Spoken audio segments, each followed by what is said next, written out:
Hai teman-teman, Assalamualaikum warahmatullahi wabarakatuh. Bertemu lagi dengan saya, Bunga Anggriani, mahasiswi program studi bimbingan dan konseling Islam pada Fakultas Usuluddin Adab dan Dakwah, tentu saja di Universitas Islam Haji Muhammad Idris Samarinda.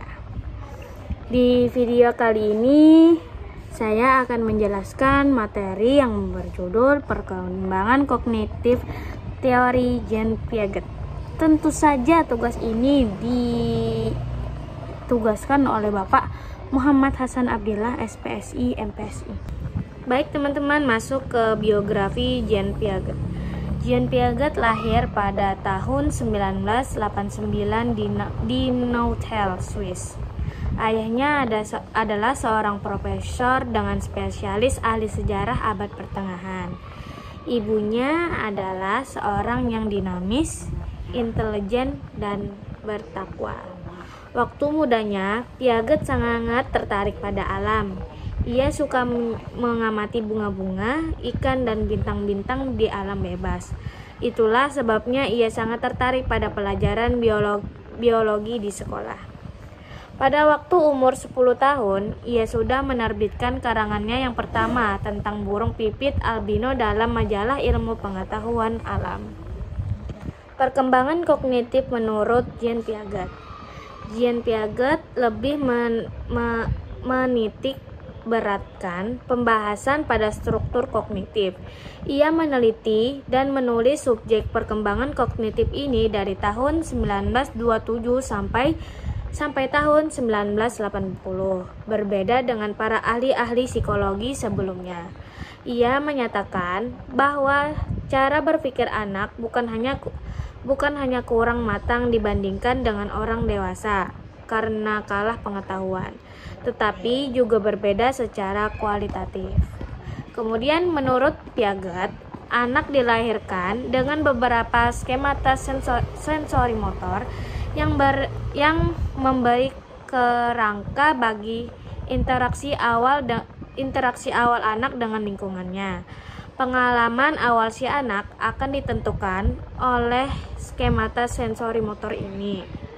Dengan kata lain, hanya kejadian yang dapat diasimilasikan ke skemata itulah yang dapat direspon oleh si anak. Dan karenanya terjadi itu akan menentukan batas pengalaman anak. Lanjut ke selanjutnya, yaitu perkembangan intelektual oleh Jean Piaget. Yang pertama ada struktur, yang kedua ada isi, dan yang ketiga, yang terakhir yaitu ada fungsi. Yang pertama struktur. Untuk sampai pada pengertian struktur, diperlukan sesuatu pengertian yang erat hubungannya dengan struktur, yaitu pengertian operasi. Piaget berpendapat bahwa ada hubungan fungsional antara tindakan fisik dan tindakan mental dan perkembangan fisik logis anak-anak. Kemudian yang kedua itu isi. Hal yang dimaksud dengan isi ialah pola perilaku anak yang khas yang tercermin pada respon yang diberikan terhadap berbagai masalah atau situasi-situasi yang sedang dihadapi oleh anak. Dan yang terakhir yaitu fungsi. Arti dari fungsi ialah cara untuk membuat kemajuan intelektual menurut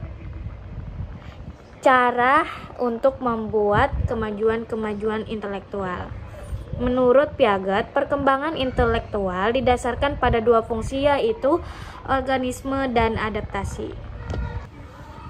Kemudian yaitu fungsi organisme untuk mensistematikan proses fisik dan psikologi menjadi sistem yang teratur dan berhubungan atau berstruktur. Seperti halnya seorang bayi mempunyai struktur perilaku untuk memfokuskan visual dan memegang benda secara terpisah. Piaget melihat perkembangan intelektual sebagai proses membangun modal realitas dalam diri dalam rangka memperoleh informasi mengenai cara-cara menggambar batin tentang dunia luar.